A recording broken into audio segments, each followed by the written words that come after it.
शेतकऱ्यांच्या कर्जमाफीवर बोलण्यापेक्षा शेतकरी कर्जबाजारी का होतो यावर कधी विचार केलात का?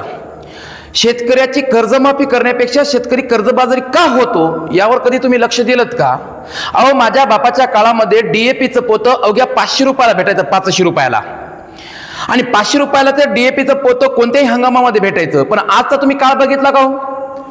हिवाळ्यामध्ये, उन्हाळ्यामध्ये डीएपीचं पोतं नव्हे कोणतंही खताचं पोतं कधी भेटतं, पण ऐन पावसाळ्याच्या टायमाला खरीप हंगामाची पेरणी करताना सोयाबीन, कापूस लागवड करत असताना डीएपीच्या खताबरोबर बाकीच्या खताचा तुटवडा निर्माण होतो. बाकीचे खतं भेटत नाहीत आणि बाकीचे खतं भेटत नाही आणि भेटलेच हे खताचे पोते जर भेटलेच पेरणीच्या टायमाला पावसाळ्यामध्ये, तर आड्याच्या दिड्याच्या भावानं हे व्यापारी लोक आमच्या शेतकऱ्यांना विकतात.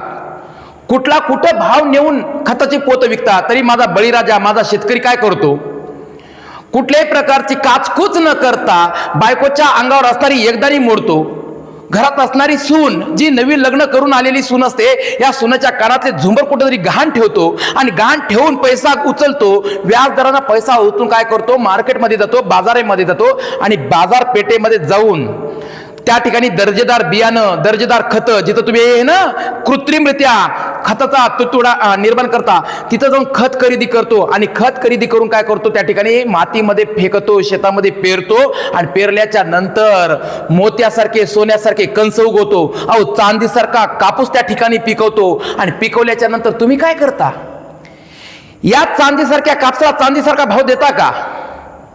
सोन्यासारख्या मोत्याला, कंसाला त्या ठिकाणी तुम्ही भाव सोन्यासारखा देता का? नाही देत. सोन्यासारख्या पिकाला सोन्यासारखा तुम्ही भाव देत नाही, चांदीसारख्या कापसाला तुम्ही चांदीसारखा भाव देत नाही.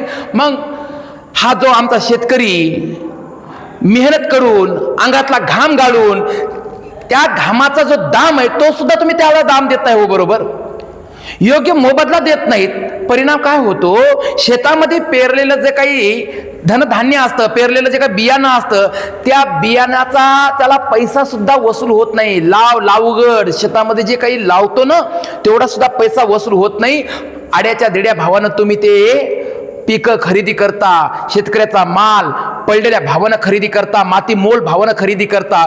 मग आमचा शेतकरी त्या ठिकाणी आत्महत्या करणार नाही तर काय करणार? आणि केवळ शेतकऱ्यांची कर्जमाफी, अहो तुम्ही कर्जमाफीची घोषणा केलीत म्हणून बोलायची वेळ आली, तुम्ही कर्जमाफी करतो म्हणून बोलण्याची ही वेळ आली. काय म्हणाला तुम्ही? आम्ही कर्जमाफी करू, सरकार जर आमचं सत्तेत आलं तर आम्ही शेतकऱ्यांचा त्या ठिकाणी कर्जमाफी करू.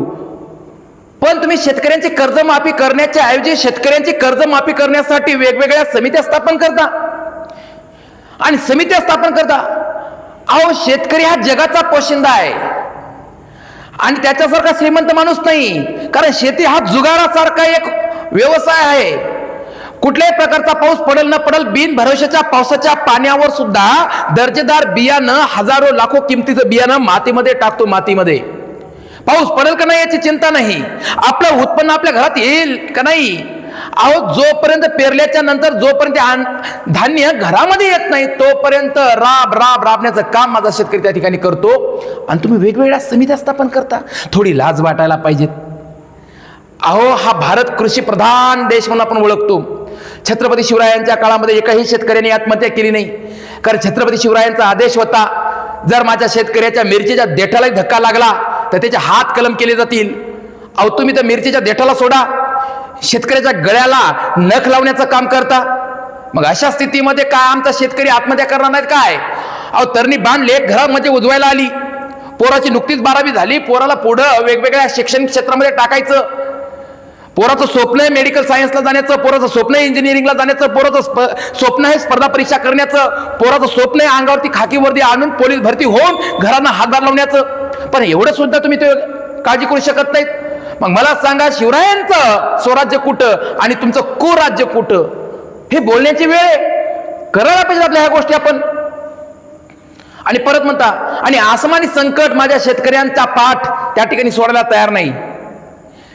या मधल्याच काळामध्ये 8 दिवसापूर्वी महाराष्ट्रातल्या तमाम शेतकऱ्यांनी दर्जेदार बियाणं काळ्या मातीमध्ये टाकलं आणि पेरणी केली. आणि वरुण राजा माझ्या शेतकऱ्यावर नाराज झाला. पावसाचा थेंब मराठवाड्यामध्ये पडला नाही.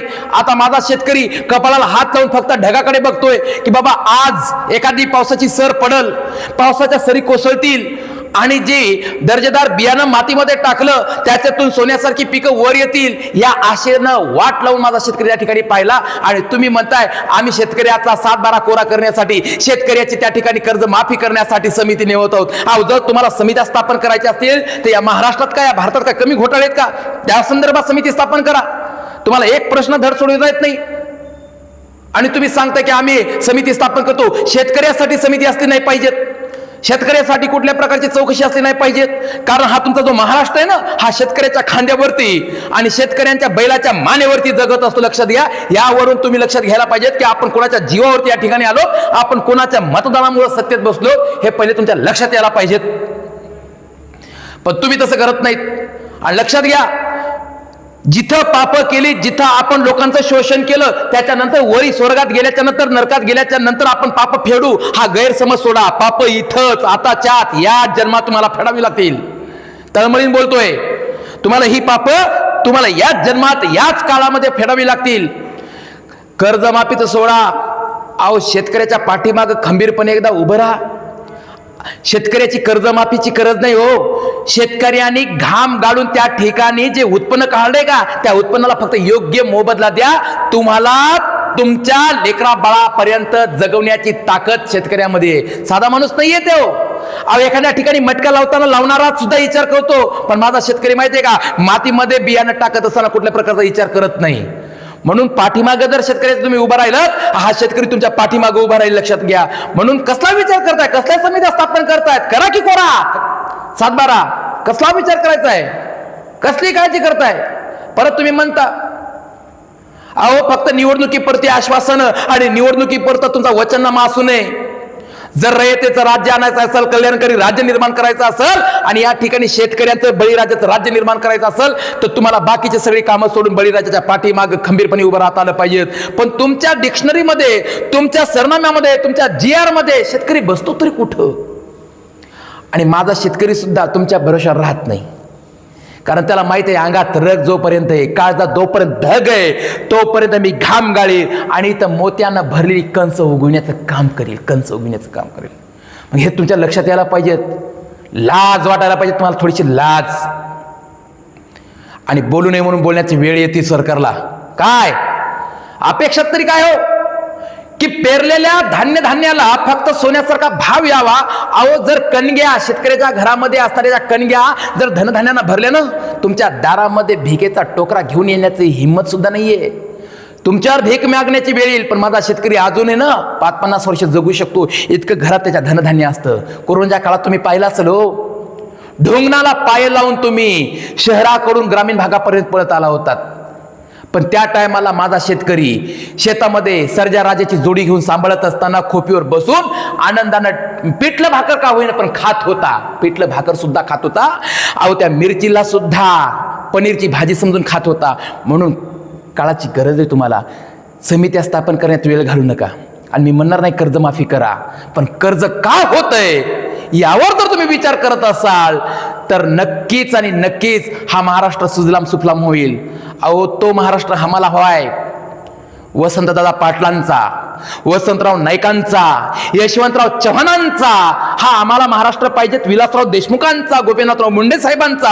हा महाराष्ट्र पाहिजे स्वर्गीय RR पाटलांचा. म्हणून जराशेक यांच्या नेतृत्वाकडे एकदा बघा, त्यांनी कशी रयत सुखी केली होती. कुठं चाललो आणि पुन्हा मग म्हणताय हा महाराष्ट्र आहे. मग सर्वसामान्यांना प्रश्न पडतोय, अरे कुठं नेऊन ठेवलाय महाराष्ट्र माझा, कुठं नेऊन ठेवलाय? बघा. धन्यवाद. जास्त काही बोलणार नाही मी.